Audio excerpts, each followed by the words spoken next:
to thank everybody for being here today.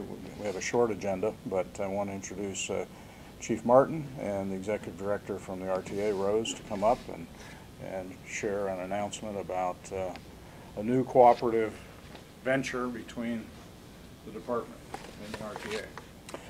Oh, good morning, and I do apologize for being late here this morning with the other events going on. But Roseanne Christian, who is the Executive Director of the Lima Allen County Regional Transit Authority, and I are very pleased to announce a new partnership initiative involving both of our agencies. Although the initiative being introduced today is new, I would like to say that the tradition of the police department partnering with local mass transit dates actually all the way back to the days when Lima police officers depended on the local trolleys as their primary mode of transportation to get them from call to call.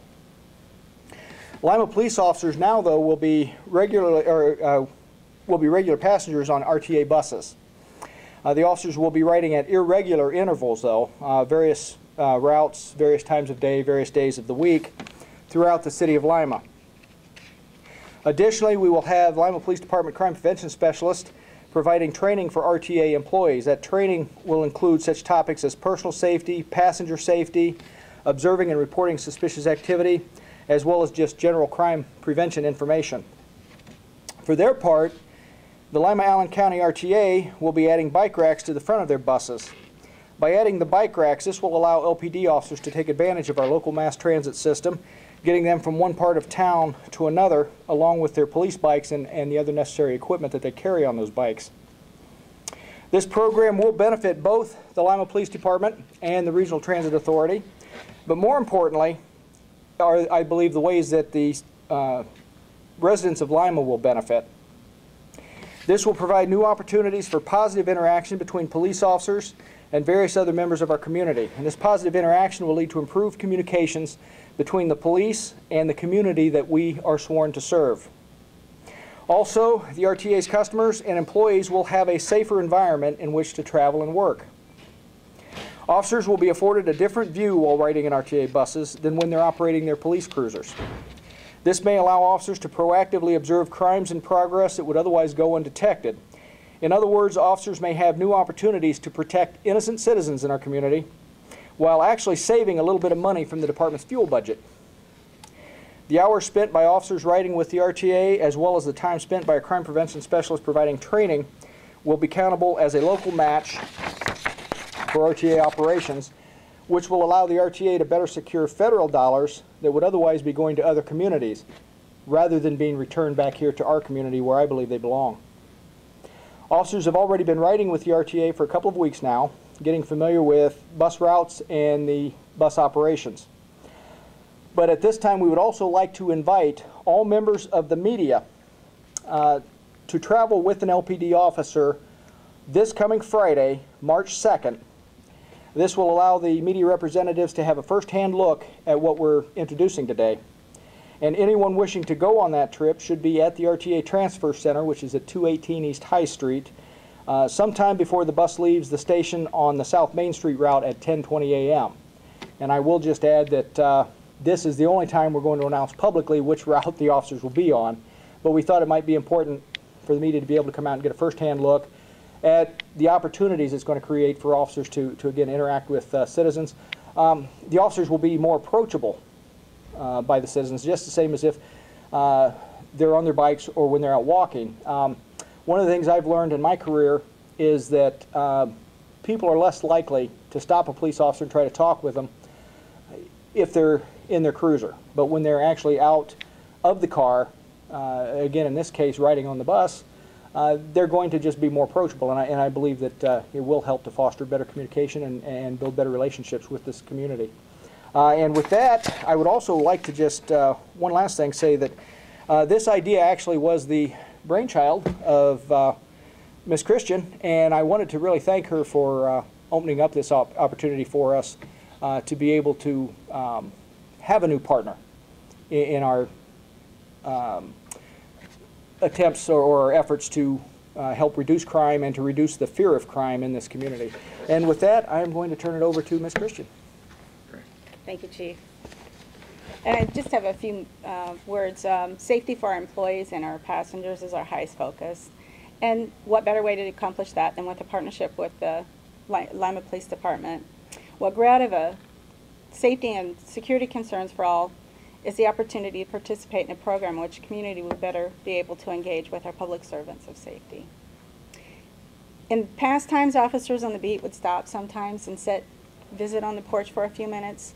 We want to be able to go back to a time, or at least be able to try to recreate an opportunity for the public to engage in a non-crisis moment and be able to see it as a non-threatening, open a dialogue, strengthen our community through it. So we're hoping that this will be an opportunity for the public to have free and open access in a non-crisis manner, to begin a dialogue anew with our officers and develop those relationships.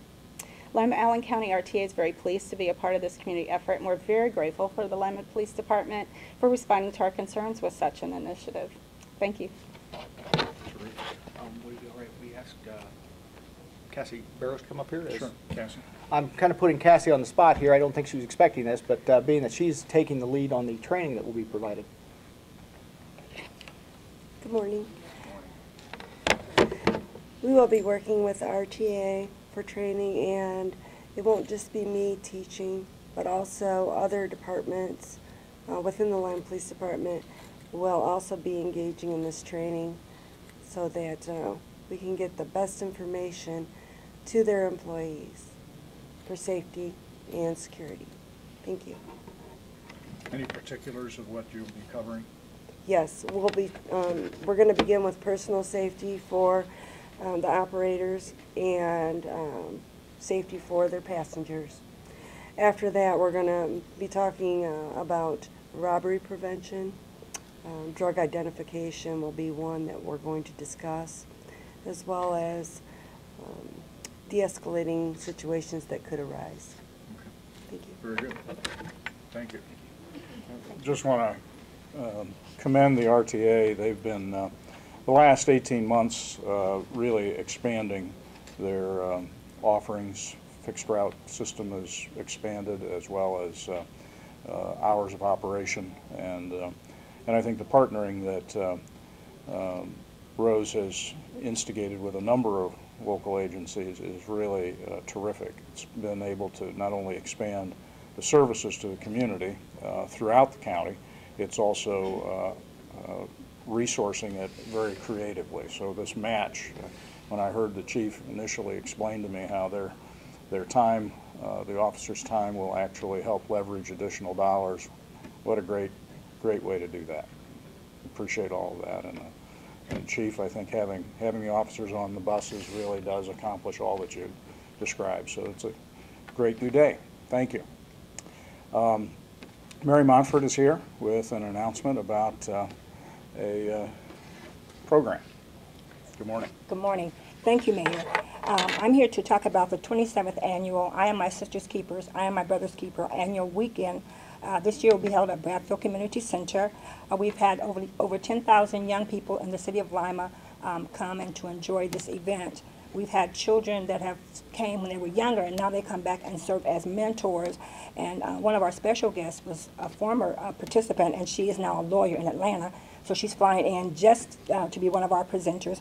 We'll also be having fraternities and sororities from Central State University, Delta Sigma Theta sorority, which is my sorority. We'll also have the Alpha Phi Alpha fraternity and the Iota Phi Beta fraternities, which our councilman, Derry Glenn, is also a member of that organization.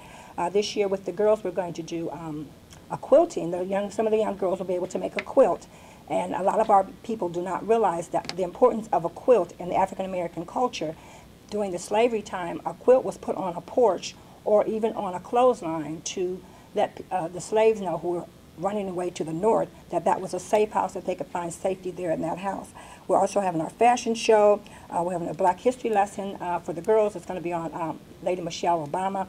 I did invite First Lady Michelle Obama, and she's unable to make it, but she did send me a letter saying that she hopes that we have a wonderful event. For the boys, which will be next Friday. The girls is this Friday, March the 2nd.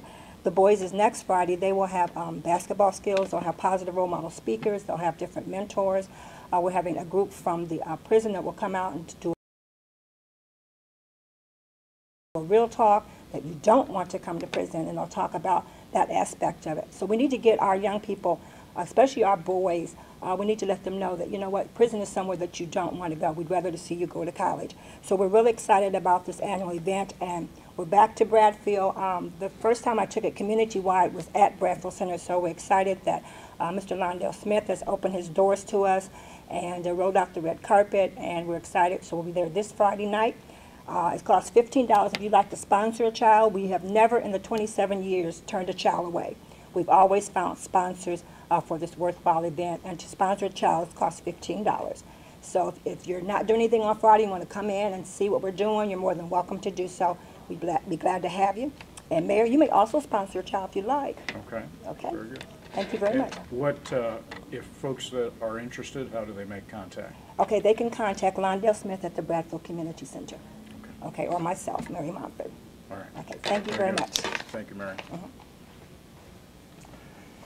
Well, that's all that we have for this morning, but we'll break down for interviews. Thank you.